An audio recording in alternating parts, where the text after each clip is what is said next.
Bate-papo das 6. Oferecimento Uniscan, diagnóstico por imagem.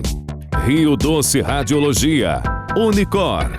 A Uniscan é o centro de referência para diagnóstico de mamas no norte do estado, com mamografia 100% digital, tomossíntese, biópsias mamárias, ressonância magnética das mamas, entre outros exames. Agende seus exames pelo 2103-5000 Uniscan. A tecnologia da RDR, Rio Doce Radiologia, agora está no LMC Hospital com uma estrutura moderna e acessível. Equipe médica e profissionais capacitados oferecem o melhor em prevenção e diagnóstico por imagem.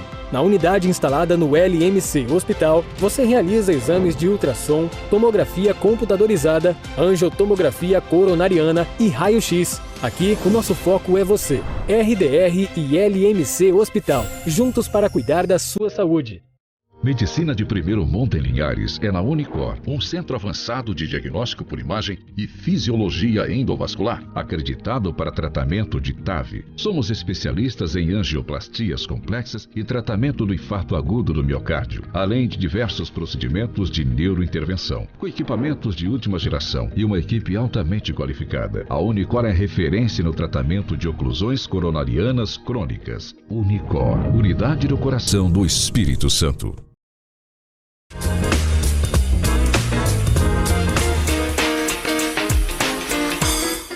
Olá, meus amigos, começa agora nosso bate-papo das 6, trazendo mais uma temática para você que está acostumado sempre a nos assistir, sempre das 18 às 19 horas, de terça a sexta-feira, sempre um tema novo, um assunto importante para você aqui no nosso canal. TV Sim, canal 16.1, para quem também nos acompanha pelo nosso canal no YouTube, TV Sim Linhares, todo o estado do Espírito Santo através do nosso sinal de Linhares, São Mateus, Colatina, Grande Vitória e o sul do estado através do nosso sinal de Cachoeiro no 16.1. Hoje a gente vai falar um pouquinho, discutir aqui o cenário econômico nacional e falar também de investimentos internacionais. Eu estou aqui ao lado do nosso grande amigo, professor, consultor Abel Fiorós, que está de volta, né? Depois de tantos anos sem vir a Linhares, linharense, mas está radicado nos Estados Unidos. Abel, bem-vindo de volta. Isso, um prazer, Cláudio. Satisfação estar aqui novamente, né, na Rede Sim. Exatamente. Em 2 anos e meio, na verdade. 2 anos e meio. Que eu não venho aqui em Linhares. E sempre é uma alegria visitar, né, rever os amigos, estar aqui novamente. E mais uma vez agradeço aí o convite e a oportunidade de estar aqui falando um pouquinho sobre economia, sobre negócios, principalmente nos Estados Unidos. Como convidado da nossa mesa hoje, Marcelo Jafé, que acaba de chegar da Europa também, né, Jafé, numa viagem, num tour, tudo bem? Sim, tudo bem, Cláudio, né? Boa noite a todos que nos acompanham. Uma grande honra estar aqui sentado lá do nosso amigo Abel, né, escolhido aqui para a gente fazer um bate-papo aqui da bancada, né, e discutir um pouquinho de economia de uma outra visão, né? O Abel da visão mais interna da economia e muitas vezes a minha visão mais popular, mais do comércio, né? Mais varejista, vamos assim dizer. O Abel atuando no mercado, né, com o conhecimento que você já tem lá em terras americanas e comparando com o nosso Brasil, eu imagino assim que, tendo a visão dos dois lados, você vê que é um cenário muito diferente, né? Em termos de economia, de investimento, de abrir empresa, por exemplo. Sim, os Estados Unidos hoje tem uma economia muito mais liberal que o Brasil, né? O Brasil é um país emergente, que tem muitas oportunidades, a gente vê. É notório quando a gente fica um tempo sem vir, por exemplo, fiquei 2 anos e meio, estou vindo agora, a gente vê um incremento nas atividades, principalmente no setor de serviço. A gente ficou até impressionado, eu vinha comentando até com a minha esposa, o nível de serviço especificamente da cidade de Linhares está muito positivo. Muito. Então é um ponto assim, bem positivo, que eu avalio positivamente. No que diz respeito, quando você compara os Estados Unidos com o Brasil, tem diferenças, né, substanciais. Procedimento de abertura de empresa nos Estados Unidos é bem simples. Hoje eu atuo, a minha própria empresa chama Strong Advisors, a gente está baseado no sul da Flórida. A minha empresa hoje eu já abri para clientes empresas lá com 2 dias, no mesmo dia você consegue abrir uma empresa. Você coisa que parece impossível aqui, né, Jafé? Apesar dos avanços, né? Porque já foi pior. Aqui já foi muito pior, mas é um comparativo assim, muito distante Então, igual ele fala para abrir uma empresa, eu vou falar assim, eu tenho que renovar a minha licença ambiental e já estou há 6 meses só esperando o documento. A renovação. Olha que eu não tenho que atualizar nada, não tenho que fazer nenhuma obra, nenhuma mudança, nada. É só uma atualização de documentos. Isso num cenário macroeconômico, Abel, isso afeta muito a economia do país, né? Porque emperra os investimentos, né? Atrasa, né? E com certeza vai afetar. Porque, imagina, o empresário tem um time, você vai fazer um investimento, você tem que avaliar sempre o retorno. E quanto mais tempo você levar na burocracia no tempo de implementação, é mais dinheiro consumido, mais custo de capital. Então, quanto mais ágil esses processos serem, melhor. Então, eu acho que aí parte muito de uma iniciativa pública, né, do governo, porque envolve regulação. E o ambiente regulatório dos Estados Unidos é diferente do Brasil. Tem muita regulação nos Estados Unidos, entendeu? Tem muita regulação, porém a gente vê que lá as coisas funcionam e eles procuram agilizar, apesar de que nos Estados Unidos os estados têm autonomia, diferente do Brasil. É uma legislação bem diferente. Você tem não muita é dependente autonomia. só do governo central. Não. Tem a lei federal, mas a lei estadual tem bastante autonomia, o estado. Tanto que as regras divergem de um estado para o outro.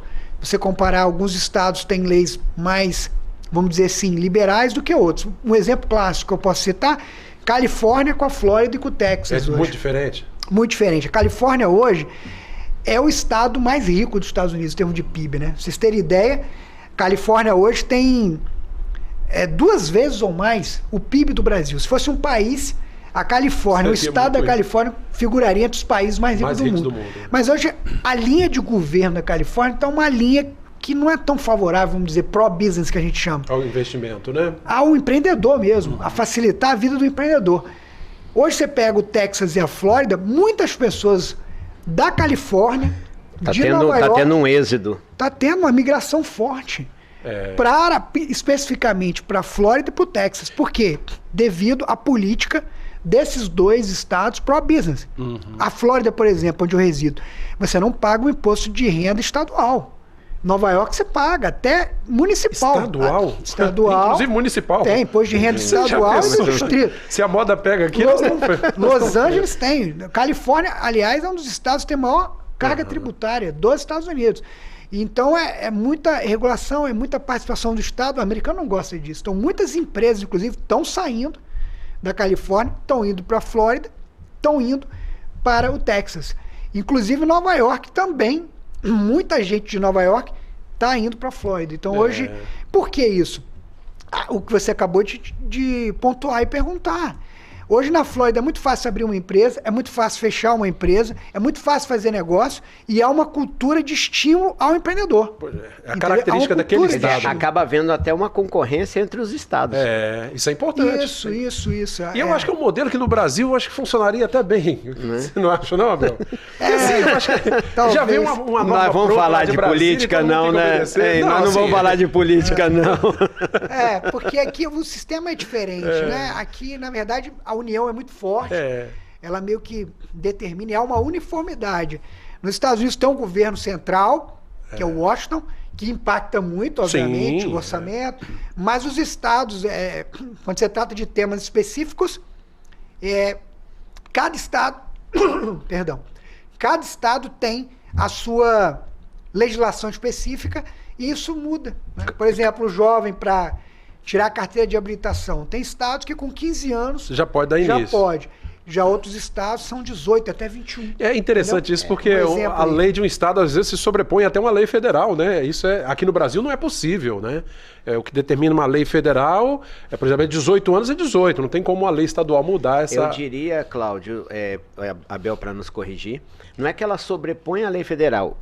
A lei federal não legisla sobre isso. É interessante. Né? É diferente. Então não é que assim cabe a lei. Ao Estado fazer. Cabe ao Estado fazer. Então vai tirar a carteira. Não é o federal que vai dizer qual é a idade. Olha, quem diz isso é o Estado. Cada estado cuida. Abel, eu sei que você está lá e você está assim, sempre de olho no peixe e no gato, né? Está de olho aqui nas coisas no Brasil também, como é que estão funcionando. Como é que você observa esse movimento, essa aprovação na Câmara dos Deputados? Claro que vai passar pelo Senado, deve demorar bastante. A questão da reforma tributária, que já se fala há décadas. Reforma tributária no Brasil é um tema que eu acho que eu me lembro quando eu era criança. São 22 anos, se não me engano, que ela está no plenário. Então, 22 anos, né? Quer dizer, no plenário é ser discutido e nunca se aprova.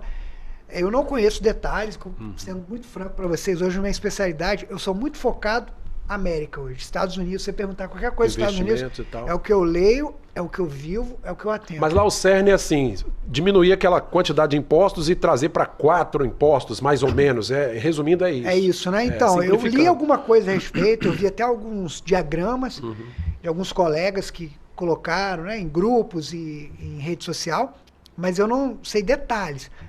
Mas eu já ouvi muita opinião contrária, muita. E eu ouvi também opiniões, depende muito do setor, pelo que eu entendi. Tem setores que vão ser, de certa forma, beneficiados e tem setores que vão ser prejudicados. Aquela questão do ICMS no local de consumo, Marcelo, o que você achou daquilo? Veja bem, nessa mudança, o que a gente vê? Como você falou, vai precisar do Senado e eu acredito que ela vai ter algumas mudanças lá. É um sonho nosso diminuir o número, não só a carga tributária, mas também a burocracia tributária. Então nós vamos juntar tudo, PIS, COFINS, IPI, em um imposto só. Então essa reforma tributária, nesse aspecto, ela é muito saudável. O que todos nós, principalmente o comércio em si, aí vai todos os setores da economia, vem reclamando, é que não se mudou a política aonde eu vou cobrar e de quem eu vou cobrar. Então, só para fazer um comparativo, nos Estados Unidos, a Abel está aqui para nos falar, o imposto sobre o produto é menor, para que justamente a economia cresça, gire e ande. A ideia do Brasil é totalmente o inversa, é aumentar para 35%, 40% o imposto sobre serviço. E aí o imposto sobre serviço recai sobre produtos e a gente não tributa, de uma certa forma, as grandes fortunas. Então o que acontece no nosso Brasil nessa reforma tributária? Eles vão colocar um teto e aí quando ele coloca um teto, eu vou ficar menos eficiente, porque se eu for muito eficiente, eu vou chegar no teto. Quando eu chegar no teto, eu vou pagar mais imposto. Já muda a tributação. Então, olha, eu vou ser uma pessoa que, dependendo do ramo que eu estiver, eu vou trabalhar para não ser eficiente, porque senão eu não pago muito imposto. Olha que coisa. É jogar contra a economia, jogar contra a economia. É um absurdo. Então, não é bem a tributação, a alíquota que nós do comércio discutimos. É que a reforma tributária não mudou a mentalidade de como cobrar imposto, entendeu, Abel? Então, eu vou aproveitar a oportunidade, vou falar um pouquinho como é que é nos Estados Unidos. Nos Estados Unidos a gente tem o sales tax, que seria um imposto sobre o produto, sobre a venda, né? Fabricou, tem um imposto ali. Na verdade, quem paga esse produto, esse imposto, perdão, esse sales tax, é o consumidor final. Então vamos supor que a indústria produziu, produziu. Eu sou um atacadista. Eu compro e vendi para o Marcelo, eu vendi para você que vai revender para o consumidor final. Eu vou ir para o Estado, vou fazer um pedido, que eu preenchi um formulário e dizer sim para o Estado. Eu sou um revendedor, sou um wholesale, sou um atacadista revendedor. Então eu não vou vender para o consumidor final. Eu vou vender B2B, né? Business to business, que é empresa para empresa. Com isso, eu não vou precisar recolher o sales tax. O Estado vai me dar um certificado de reseller, que eu sou um revendedor. Perfeito. O meu cliente, que é o lojista, quem trabalha o B2C, aí ele vai recolher. Quem paga? O consumidor final. Isso varia de estado para estado. O estado que tem a maior alíquota de sales tax hoje nos Estados Unidos é a Califórnia. Vai chegar a 9,35%. Considerando o estado mais o condado e o distritozinho, que às vezes Los Angeles tem. Na Flórida, por exemplo, eu moro em Boca Raton, que pertence ao condado de Palm Beach. E na Flórida, o sales tax é 6%. O condado de Palm Beach, mais 1%. Então, se eu for comprar um iPhone, por exemplo, que é muito comum, né? O brasileiro viaja, vai comprar um iPhone, $1.000. Eu vou pagar mais 7%, $70 de sales tax. Mas é entendeu? Só esse imposto, na cadeia toda. Porque aqui no Brasil, não vamos nem falar, não. E não sei se vocês perceberam, não é cumulativo. Pois é. Como o ICMS, né? Que então, no Brasil hoje, a cadeia acumulativa, ela chega a 42, quando a gente fala no imposto de mercadoria. E na reforma que eles estão falando que vai melhorar muito, vai chegar a 25. Então você imagine, hein? Então, é muito...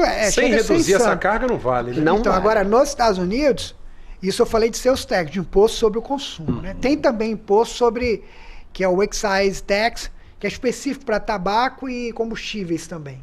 E que tem que como ser, se fosse acho que a legislação tem a tem que ser CID diferente. aqui, Sim. é um equivalente, que é um percentual também, mas assim, custo do funcionário, se é que a gente vai comparar. Vamos falar nunca, que hoje é meu dia a dia, eu faço muito isso com o acessório. Hoje o custo do funcionário na Flórida, total custo, 11%. Eu contratei um funcionário, payroll, que é como se fosse a carteira assinada, o equivalente aqui, né? Está na folha de pagamento. O custo médio de 10% a 11%. Todo o custo. Esses 10% a 11% em cima do que ele ganha. Ele ganha mil dólares. É $110. O custo no Brasil, segundo o estudo do professor José Pastore, da USP, 102%. Já tem muitos funcionários, hein? É mais ou menos isso aí mesmo. Você é fundador também. 150 funcionários Você pode confirmar o número, né? Como é que funciona o estudo do... Não, ele funciona exatamente dessa maneira, porque quando as pessoas fazem a primeira conta, tem alguns empresários que se iludem. Não, o funcionário tem um custo de 70%. Mas não porque ele só pega ali o 13º, a férias, um terço de férias, mas ele não coloca todos os custos de exames laboratoriais, de admissão, mais, exame periódicos, tudo isso. Quando você joga tudo isso na carga, é o dobro. Então o funcionário ganhou 1.000, nós, empresário, gastamos outro 1.000. Olha só. Não quer dizer que vai para o bolso do empregado, não. É custo. Não, é custo, exatamente. Isso traz um peso, uma carga muito grande, né? Esse número, Marcelo, foi do estudo do professor José Pastore da USP, que eu li, onde ele constatou através de cálculos que o funcionário no Brasil custa 102%. Carteira assinada. Imagina se diminuir isso, quantos empregos não poderiam ser abertos? Eu penso que geraria mais empregos. Porque, muito mais. Né, o empresário estaria mais estimulado. Por exemplo, nos Estados Unidos, existe... A maior parte das pessoas querem ter a própria empresa. Quer empreender. Quer empreender. Eu vou te explicar. Lá a forma de contratação, a maior parte, chama at will. O que quer dizer isso? Sobre a vontade, a qualquer hora eu posso romper meu contrato de trabalho, tanto o empregado quanto o empregador. Interessante isso. A qualquer momento. At will. É uma relação at will employment. Exatamente. O que acontece lá? Eu contratei um funcionário. Eu contrato ele por hora. Começou a trabalhar hoje, 8 da manhã. Meio-dia, eu falei, não vai funcionar. Esse cara aqui não tá rendendo, não. Pode chegar e falar assim pra ele. Às vezes a gente fala isso aqui no Brasil, as pessoas ferem, né? Eu sei que às vezes ferem. Poxa, mas a realidade, maldade, eu não nem moro mais no Brasil, tá, gente? Eu moro nos Estados Unidos. A realidade que eu vivo nos Estados Unidos, estou passando pra vocês aqui. Como funciona lá. A realidade da América. Mas eu posso contratar um funcionário lá, começou a trabalhar às 8, meio-dia, eu falei assim, não vai funcionar. Quanto que eu combinei com você? É $30 a hora, quanto for? Paguei, acabou. Não tem relação nenhuma mais. Nenhuma. Acabou, entendeu? Flórida. É todos os Estados Unidos? Não. Tem estados, entendeu? Não é todos os Estados Unidos. Tem estados que não é assim que funciona. Mas aí a gente volta numa questão que vocês falaram que não queriam se meter em política. Olha só como que no Brasil o modelo é único, tem que funcionar para todo mundo desse jeito. Tem o Ministério do Trabalho, você tem que assinar a carteira e ter aquela relação. E é justamente isso que faz com que o nosso país tenha uma desigualdade tão grande. Tá vendo? Porque a necessidade de quem está em São Paulo é uma. E a necessidade de quem está lá em Salvador é outra, quem está no Pará é outra. É muito diferente. Então como é que nós vamos lidar com um país continental como o nosso, que você vai no estado do Pará e a capital está a 1.000 quilômetros de uma cidade? Pensa, Abel. É muito difícil. Como é que vai gerir essa cidade? Então, muitas vezes nós precisaríamos de políticas mais autônomas, mais regionalizadas para os estados. Seria, e os municípios também, que para os municípios perto da realidade. E os próprios estados conhecem a sua necessidade. Sim, né? E Cláudio, teríamos que ter mais autonomias para os estados, para os municípios, mas não também deixar criar município, igual nós temos municípios com 4.000 habitantes, que aí ele não se mantém, ele não se paga. Hoje foi dado um break, isso está meio que suspenso, mas já foi... Já foi, então como é que você vai ter? Vai para Minas Gerais, você tem lá 5.000 e tanto, não consegue 500. sustentar. Não, esses municípios são demandadores de recursos da União, né? Eles não são superavitários, e aí você aumenta o encargo. Você vai para um estado igual o Maranhão, a cada R$1 que o Maranhão contribui para a União, volta 8 para ele. Porque ele... Você entende? 1 para 8. Por força de lei, a criação de município está muito mais criteriosa. Tem que ter um mínimo de estrutura, né, para se sustentar. Mas... É como o filho que quer sair de casa, mas não consegue sustentar. E aí? Como é que emancipa? Abel, vamos falar de... É ser simples. Eu acho que, assim, o Brasil, pelo tamanho, né, pela complexidade, eu acho que nunca vai ter uma reforma, nunca vai ter uma ação que vai conseguir agradar. É difícil, porque o Brasil é muito diverso, tem muito... É muito complexo o Brasil. Às vezes a gente fala até dos políticos, mas coloque-se no lugar. Não deve ser fácil, não, nem um pouco, administrar o Brasil. Aí eu vou dar uma opinião como cidadão. Tem que ouvir gente demais. Porque às vezes dentro da família, o pai tem que bater na mesa e dizer, não, vai ser dessa forma. Aqui não, você tem que ouvir A, B, e a coisa não anda. E muita opinião diversa, né? Muita visão diversa. Conflitante, às vezes. E a democracia, né? Acaba tendo... Não tem jeito. Mas assim, o que eu penso, minha visão, tornar o sistema simples, simplificar ao máximo. O empreendedor precisa de estímulo, né, Marcelo? Marcelo é que é empreendedor, gera vários empregos, está sempre investindo, inovando. Tornar simples. Igual eu falei, nos Estados Unidos, a maior parte das pessoas querem empreender. Por quê? Porque há um incentivo ao empreendedor. É fácil abrir empresa. Sabia que nos Estados Unidos você pode trabalhar dentro de casa sem abrir uma empresa? Home office mesmo. Home office. Que interessante. Vai declarar seu imposto de renda na sua individual mesmo. Tem um negócio, só vai registrar um DBA, que é o Doing Business As, que é como se fosse um nome de fantasia. E eu não recomendo, inclusive eu recomendo sempre a pessoa abrir uma empresa por questão de proteção, de liability, né? Questão que a gente chama legal. Aí ele abre uma conta bancária para ele não misturar a conta pessoal. Formalizar essas coisas. Formalizar. Não precisa, não há necessidade. Mas é bom. Eu recomendo. Eu sempre recomendo. Abra. E nos Estados Unidos você fala de relação de trabalho. É tudo muito simples, cara. Tá no contrato. É ágil, né? As coisas funcionam. O que tá no contrato ali que vale. Não, você gera, pequeno empresário acaba gerando menos passivos. Porque as grandes empresas também são foco. Que lá nos Estados Unidos também tem uma indústria muito grande, né? De processo, de questão... Mas não é igual no Brasil. Praticamente o pequeno empresário não tem passivo trabalhista lá nos Estados Unidos. Não existe isso. É porque está muito claro nas cláusulas. Não tem. É aquilo que você falou, né, Abel? É simples. Pensa, aqui no nosso Brasil nós temos a justiça eleitoral. Nós temos a justiça do trabalho. Nós temos a justiça da mulher.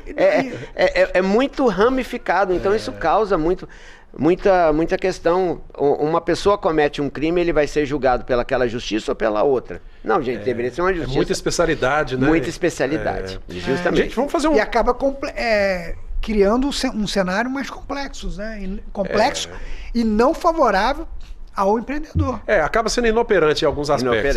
É complicado. Gente, um rápido intervalo nesse nosso primeiro bloco do Bate-Papo das 6. Hoje recebendo o nosso grande amigo, né, consultor financeiro Abel Fiorotti. Foi professor aqui no Brasil, né, aqui no estado do Espírito Santo. E está nos Estados Unidos há 7 anos, né, Bel? 7 anos morando lá. Sou professor hoje também lá nos Estados Unidos. Exato. E no Brasil fui professor aqui no Linhares, em várias regiões também. Aí a gente conversa com o Abel, tem a ideia de que ele é economista por formação. Você é administrador, né, Abel? É administrador. Porque eu fiz um mestrado em economia e finanças. Por isso que tem esse desempenho. Eu fiz um mestrado no IBMEC, né, e na Fundação Getúlio Vargas. E fiz um mestrado nos Estados Unidos, na área também de economia e finanças. Então tá por dentro mesmo do assunto, gente. Por isso que a gente aproveitou a vinda dele aqui para a gente conversar um pouquinho. Abel, no segundo bloco, vamos falar um pouquinho sobre investimento lá fora, né? Não só, a gente está falando dos Estados Unidos, mas no exterior, de modo geral, as orientações que você nos dá a pessoas que têm aí um dinheirinho guardado eu quero investir na economia americana. Parece uma coisa assim, de outro mundo, né? Mas pelo que a Abel está falando, não é tão complicado assim. Voltamos em instantes com o nosso segundo bloco.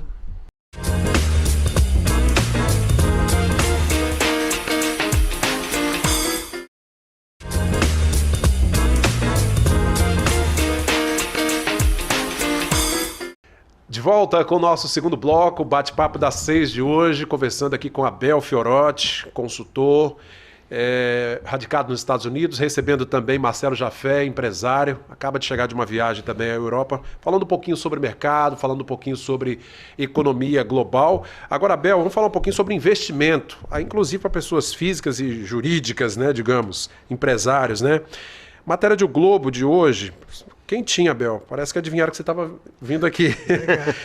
A matéria diz o seguinte, o título: Abrir conta no exterior, oportunidade segura de diversificação patrimonial. É tão fácil assim, Abel, abrir uma conta, empreender no exterior para quem está aqui no Brasil? Sim, absolutamente. Fácil, rápido e seguro, inclusive. Hoje você tem diversas instituições financeiras dos Estados Unidos que estão preparadas, inclusive, para atender brasileiros. Inclusive, tem uma corretora, que é um amigo meu, inclusive, lá de Miami, o Roberto Lee, da Avenue. Eu visitei a corretora dele, fica no Grove, lá em Miami, que chama Avenue.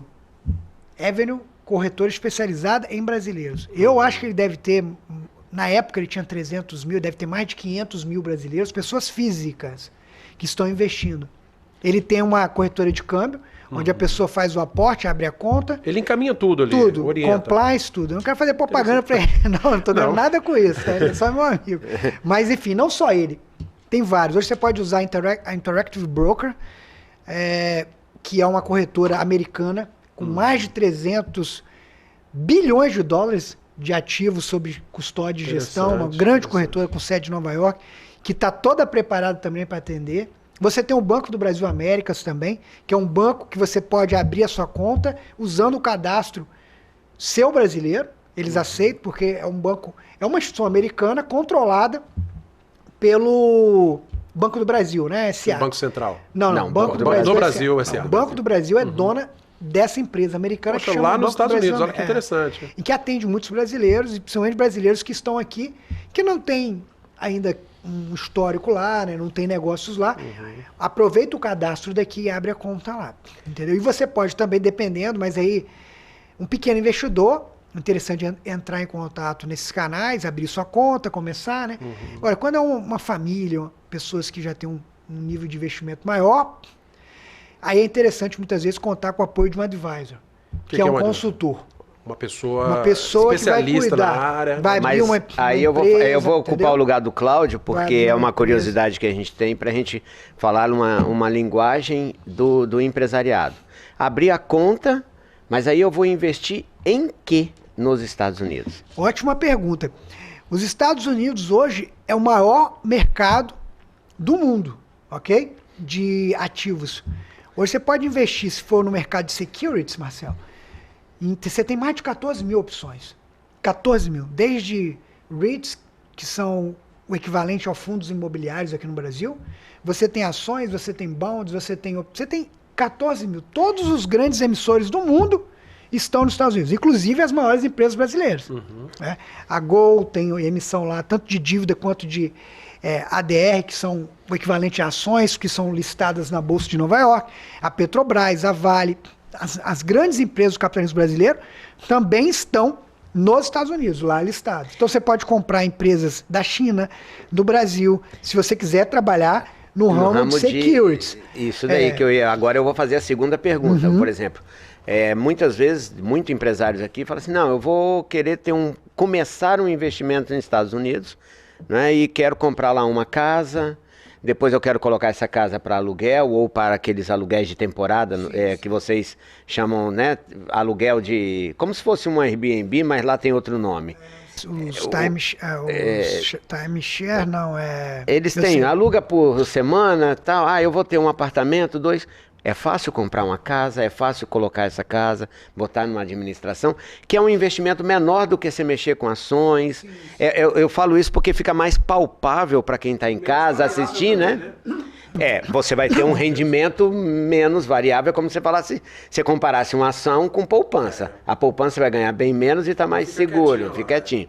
Mas aí você vai para o imobiliário, como é que está o imobiliário? Então, é do perfil, né? Tem gente que não gosta, até aqui, não. O cara não quer... Não quer investir quer investir em algo mais palpável, algo físico, né? A gente chama de real assets nos Estados Unidos, que seria o real estate, que é o imóvel. Muitos brasileiros têm investido, comprado, inclusive, galerias comerciais, imóveis.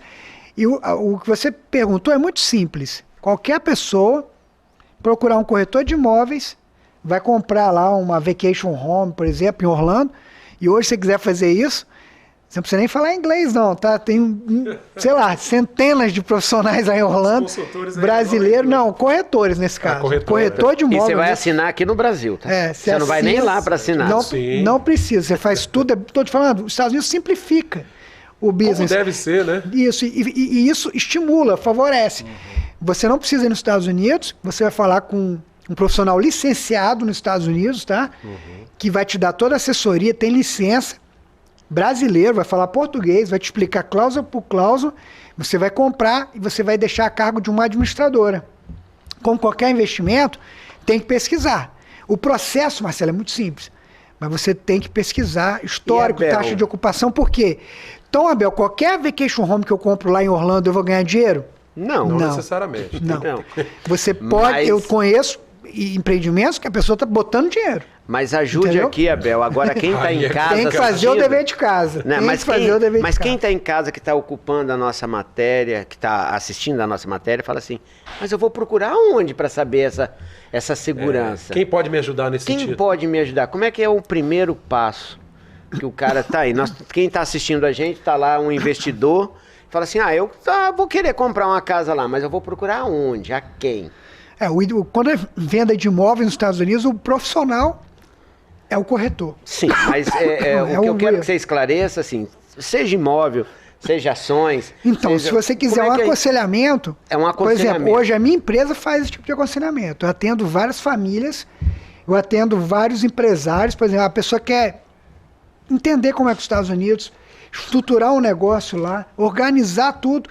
Esse tipo de atendimento hoje a minha empresa faz, inclusive. Então você é especializado nisso? Sim.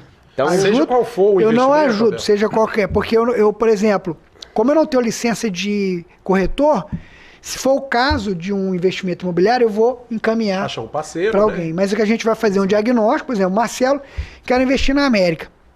Vou fazer um estudo, que é um diagnóstico, vou ver qual que é o que a gente chama de suitability, adequabilidade, para ele investir lá, o que seria o perfil dele, a gente vai conversar, vou passar alguns questionários, vou entender como é que é o perfil de investimento do Marcelo, vou traçar um plano e vou ajudar ele a executar esse plano, dentro de um prazo pré-definido. É feito um planejamento financeiro em cima do perfil para fazer daquele em cima cliente. do perfil. Que interessante. Porque a regulação é muito séria. Você não pode indicar, inclusive eu não posso jamais vir aqui na televisão e falar assim, compre isso, compre aquilo. Isso dá cadeia nos Estados Unidos, você não pode. Por quê? Cada caso é um caso. O plano do Marcelo vai ser diferente do plano do Cláudio, como vai ser diferente do plano lá do Jardel, vai ser diferente do Giovanni. Por quê? Cada pessoa tem um estilo de vida diferente, tem uma capacidade financeira diferente, idade, ok? São em ciclos diferentes. Então, e outra coisa, vai muito do perfil. Por exemplo, Marcelo, não, eu prefiro, Abel, algo mais palpável. Você viu a palavra? Palpável. Ele quer algo real. Ele quer algo real, ele quer ver lá, ele sabe que ele vai lá, ele tem um imóvel. Ele pode até ficar no imóvel. Você comprou um imóvel em Orlando, você pode, eventualmente, no período de férias, ficar no seu próprio imóvel. É seu, né? Você vai, apesar que está numa administradora, você pode negociar a ponto de poder ficar um tempo lá, não há problema nenhum. Entendeu? Isso tudo aí, por exemplo, eu quero montar uma empresa, Abel. Tem muitos brasileiros hoje que estão empreendendo mesmo, montando empresa, fazendo negócio. E, inclusive na área imobiliária, eu conheço vários lá, que inclusive o nosso escritório atende, que estão comprando terrenos e estão incorporando. E como é que eu acho o Abel? O Abel pode entrar em contato comigo. Vou colocar aqui, ó. Meu site, abelfiorotti.com.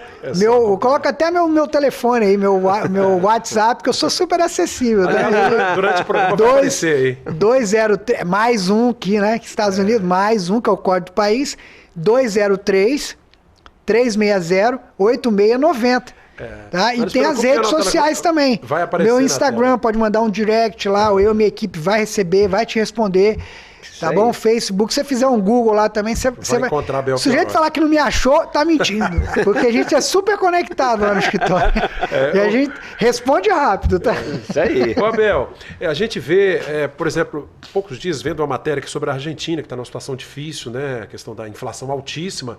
Os mais ricos buscando como alternativa para proteger o seu patrimônio, dolarizar. Isso é muito comum na Argentina, né? Coisa que aqui no Brasil eu não sei como é que funciona, né? Enquanto os pobres, infelizmente, não têm essa opção. Você acha que, assim, resguardar o seu patrimônio, seja pequeno ou grande, dolarizando, isso é interessante também? É sim, porque inclusive o brasileiro hoje, Cláudio, o índice de internacionalização ou diversificação é um dos menores do mundo. O ideal, tem um estudo, tudo que eu estou falando é embasado em estudos, né, científicos, acadêmicos, de um inglês que fez um estudo e disse que uma matriz de diversificação, que seria uma matriz adequada para a maior parte das pessoas, seriam 70-30. Se eu moro no Brasil, pelo menos 70% dos meus ativos tem que estar no Brasil. Hoje eu moro nos Estados Unidos. Pelo menos 70% dos meus ativos tem que estar nos Estados Unidos. Correto? 30% seria um número razoável para você ter no exterior. Não estou falando especificamente dos Estados Unidos. Os Estados Unidos acaba atraindo por ser a maior economia do mundo. Exato. Mas você pode ter ativos na China, ainda mais você comprar securities, né? Você pode diversificar, montar uma carteira diversificada. O Brasil, segundo dados do jornal Valor Econômico, o índice do brasileiro não chega a 3%.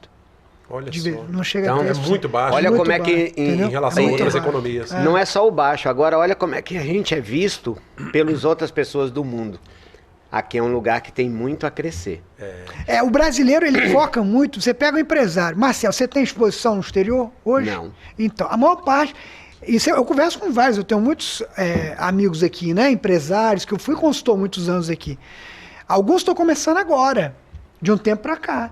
A maior parte reinveste no próprio, porque tem uma economia grande, o Brasil, economia interna, que é muito, né? Sim. Tem muita oportunidade no Brasil, tem muito. Mas mesmo que você vai, lógico, investir no seu negócio no Brasil, diversificar é uma estratégia interessante. Para você não ficar exposto 100% no risco Brasil e para você também ter uma reserva de moeda estrangeira forte para eventos, né? Com momentos que a economia que é muito volátil, sempre está sujeita a crises e alguma contaminação até mesmo do exterior, que pode afetar a economia brasileira, que é frágil, apesar de ser um país muito rico, grande, diverso, é uma economia emergente e que tem muita fragilidade nesse aspecto. Então, o empresário diversificar é uma estratégia salutar. E o pequeno, respondendo a sua pergunta, também pode. Pode fazer, sem Pode. problema. Ele pode abrir uma conta numa corretora, como eu disse, e investir R$500, comprar ações lá nos Estados Unidos. Sabia? É possível, muita gente não sabe. R$500, você pode ir lá e comprar. Comprar, vai dolarizar aquele dinheiro e vai colocar lá. Mas se você fizer isso todo mês você comprando, dependendo do papel, você esperar 10 anos, você vai ter uma surpresa muito boa. Pode ter Abel, certeza. a gente vê que né? pro Compra uma americano- grande empresa americana, sei lá, uma Apple, uma titã do capitalismo. Essas empresas que mudam e que realmente faz diferença no mundo. Você vai comprar, vai estar investindo, você vai, obviamente, renda variável não é algo que você vai ter, o nome diz, né? Ela varia ao longo do tempo e tem volatilidade. Mas, no longo prazo, se eu citar para vocês, você hoje tem uma estratégia passiva que não é o Abel está falando, nem estou recomendando aqui ninguém. Nem Só tá posso. citando, viu, gente? Estou dando um exemplo do Warren Buffett. O Warren Buffett é um dos maiores investidores do mundo, que tem resultados consistentes, aquele velhinho, né, famoso. Ele fala, pro americano ele fala, que qualquer pessoa, inclusive o brasileiro, pode fazer. Coloca todo mês um dinheiro no S&P 500, que é o índice como se fosse o Ibovespa, lá dos Estados Unidos, que representa as maiores empresas dos Estados Unidos. Sabe qual é o rendimento médio nos últimos 10 anos? É mais de 12%, cara. Em dólar. Pois é. Em Ao dólar, ano. Imagina, você vai colocando aquele dinheiro todo mês num efeito aí de 10, 20 anos. Você vai ter Juros uma compostos aí, sem né, contar desse tamanho. que você pode no futuro, como eles pagam dividendos, ter uma receita em dólar. Imagina você no Brasil, vivendo no Brasil, tendo renda em dólar. Eu hoje moro nos Estados Unidos, mas qual que é a minha visão? No futuro eu quero aposentar e morar no Brasil. Eu fiz vamos dizer assim, meu pé de meia lá nos Estados Unidos, minha renda, Sendo aposentei. remunerado em dólar, quem eu vou sabe? ter renda E em para dólar. fazer vou uma morar conta simples, Brasil. cada um que ele ganha lá vale 5, cara. Só para começar. Ter a pra renda em começar. dólar. Então, mas isso que eu tô falando, que eu vou fazer naturalmente, porque eu moro lá, né? Hoje, por exemplo, minha casa tá lá, minha empresa tá lá, minha vida é lá. Mas você que está aí assistindo, você pode fazer também. Você não vai fazer O mundo tudo. hoje até Você vai globalizado, diversificar. né? Mas você pode ter parte da sua renda no futuro em dólar. Isso é perfeitamente possível. Hoje tem muita informação. Se você fizer um Google hoje, você não vai achar um ou dois, não. Você vai achar muita coisa, informação, porque está super disseminado e tem muito profissional sério hoje Muita gente séria trabalhando nesse mercado, aumentando o nível de consciência dos brasileiros de que, primeiro, desmistificar que investir nos Estados Unidos é só coisa para rico. Não. Qualquer um pode fazer qualquer um que tem reserva, é lógico, para investir tem que ter reserva. Se não tiver reserva, vai se organizar para ter a reserva, né? Não dá para investir, se endividar para investir, isso não. Mas você tem uma reserva, você já está apto a investir nos Estados Unidos, não é problema nenhum. Não é só ricos, milionários, nada disso, longe disso, entendeu? Uma pessoa que é organizada financeiramente, trabalha, tem sua reserva financeira, ela está apta, sim, a investir nos Estados Unidos, a preparar e ter aí, quiçá no futuro, ótimos benefícios de rendimentos em dólar na sua, vamos dizer, aposentadoria ou no futuro próximo. Para isso é só buscar o auxílio profissional, né Jafé, né, Abel Fiorotti. Muito bem, pessoal, vamos para um rápido intervalo, voltamos daqui a pouco com o nosso terceiro e último bloco.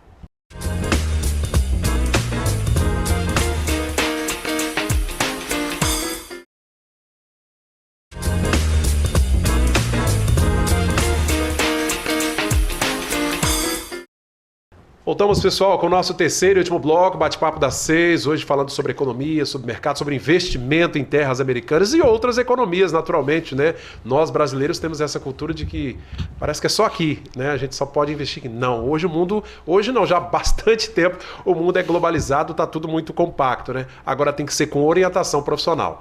Abel, tem que ter esse cuidado, né? Você falou dos investimentos, né? O portfólio é gigantesco, inclusive não tem restrição para quem tem um pequeno patrimônio, agora tem que estar calçado.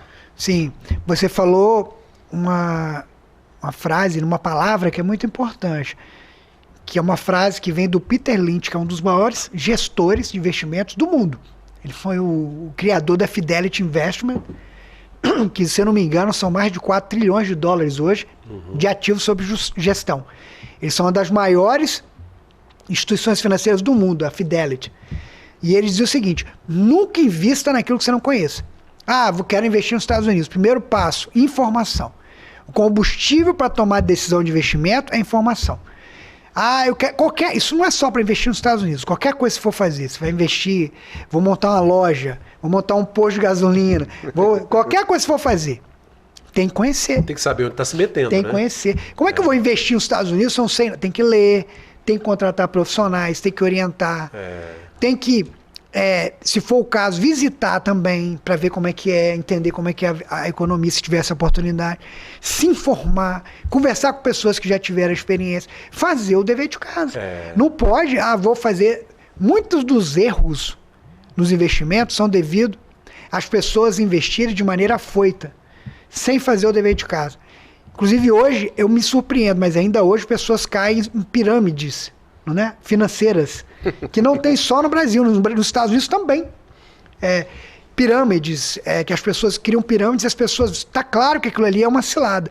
E muitas pessoas caem, porque buscam resultados milagrosos. Tipo assim, se alguém chegar para você e falar assim, eu tenho um investimento aqui que vai te render, garantido. Primeiro, se alguém falar garantido, já pula fora. Já vê se a carteira está no bolso. Porque, não, eu falo brincando, mas é sério. Se alguém falar assim, garantido, já primeiro vê se a carteira está no bolso. Ninguém garante nada, minha gente. Ninguém. Não existe garantia. Ninguém, tá? Então, vou garantir para você. Não existe esse tipo de... Você está buscando isso, não existe. Você não garante 10% nada. Ao mês. Isso aí não existe. Se alguém tem esse tipo de investimento, primeiro que ele vai guardar isso a 7 chaves, não vai ficar vendendo e divulgando Dificilmente, isso daí é uma pirâmide que o cara tá querendo pegar o seu dinheiro para pagar o outro, aquele rendimento fake prometido, fatalmente que tem um crime por trás, vai estourar. Inclusive, e muita gente cai, por quê? Não vai atrás da informação. Se ler um pouquinho e conversar com pessoas que são um pouco entendidas, não precisa ser muito golpe, não. Vai falar, gente, isso não é razoável. E isso é muito importante porque nós vivemos num país que tem inflação, e o próprio Cláudio disse aqui, na Argentina está chegando a 100% de inflação no ano. Então ela já passou de 100%, então dá 10% ao mês de inflação. Coisa. Então, muitas vezes o brasileiro ele acaba sendo iludido facilmente, porque quando você fala em 10%, ele fala assim, não, tá bom. Né? Mas tem inflação. Né? Mas tem a inflação por trás, tem que descontar a inflação. Então, quando a Abel fala aqui de um rendimento, você vai aplicar um dinheiro e vai ter um bom rendimento de 12%, é ao ano. Descontado a inflação. Exatamente, ao ano então, em dólar. Então, gente, 12% ao ano descontado a inflação em dólar é um excelente investimento. Regular, né? Regular, sim, né? Ser contínuo, mas eu só estou falando para fazer continha, porque muitas vezes o cara fala assim, mas espera aí, então você quer dizer que eu vou investir R$100 e no final do ano eu vou ter 110? Não é assim. E outra coisa que o Marcelo falou que vai um pouco da característica do brasileiro, ele é muito imediatista, ele quer um retorno rápido, e numa economia emergente, desenvolvida, como os Estados Unidos, o mercado é maduro. Não é tão rápido assim. Não tem esses retornos milagrosos, não. Lá você tem retornos, lógico, existem oportunidades, tem empresas que crescem rápido, né, que conseguem desenvolver os retornos aí bem expressivos num curto período de espaço, tem, mas não é a regra. Não é a regra. Em linhas gerais, não é assim que funciona. Não é. E tem risco. E tem risco. Essa empresa, da mesma maneira que ela foi, ela ganhou, ela te deu aí 80%, sei lá, 100%, que às vezes aparece, ela pode nos anos subsequentes cair. Eu estou falando de rendimento com regularidade. O americano, ele poupa muito para a aposentadoria. Esse é o American Way of Life, né? O sonho americano é o quê?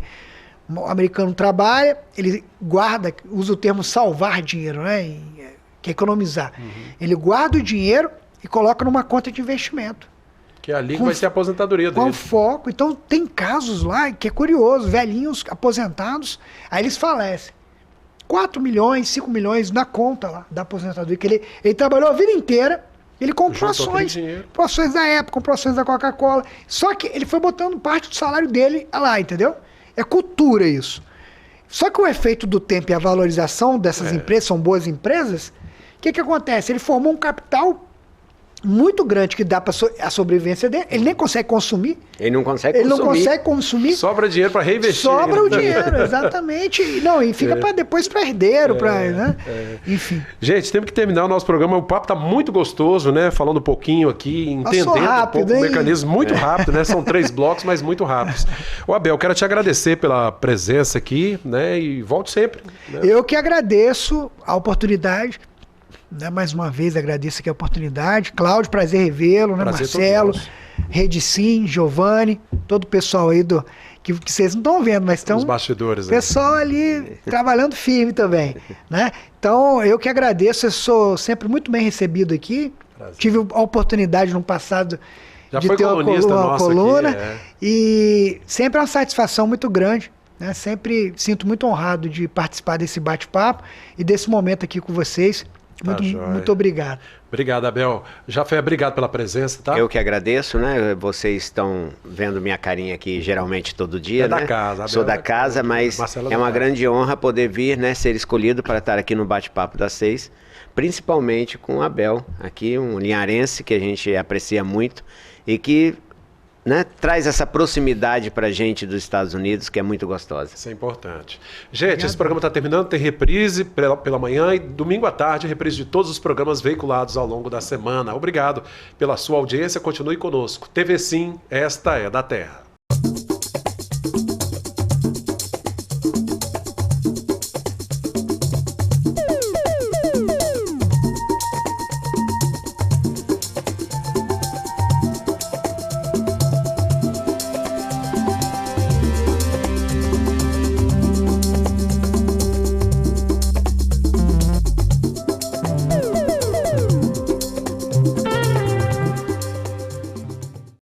Bate-Papo das 6. Oferecimento Uniscan, diagnóstico por imagem. Rio Doce Radiologia. Unicor. A tecnologia da RDR, Rio Doce Radiologia, agora está no LMC Hospital com uma estrutura moderna e acessível. Equipe médica e profissionais capacitados oferecem o melhor em prevenção e diagnóstico por imagem. Na unidade instalada no LMC Hospital, você realiza exames de ultrassom, tomografia computadorizada, angiotomografia coronariana e raio-x. Aqui, o nosso foco é você. RDR e LMC Hospital, juntos para cuidar da sua saúde. Medicina de primeiro monta em Linhares é na Unicor, um centro avançado de diagnóstico por imagem e fisiologia endovascular, acreditado para tratamento de TAV. Somos especialistas em angioplastias complexas e tratamento do infarto agudo do miocárdio, além de diversos procedimentos de neurointervenção, com equipamentos de última geração e uma equipe altamente qualificada. A Unicor é referência no tratamento de oclusões coronarianas crônicas. Unicor, unidade do coração do Espírito Santo. Faça sua ressonância magnética cardíaca na Uniscan, equipamento de última geração 100% digital. Aqui você tem a opção de fazer os exames de ressonância com sedação. Agende seus exames pelo 2103 5000 Uniscan.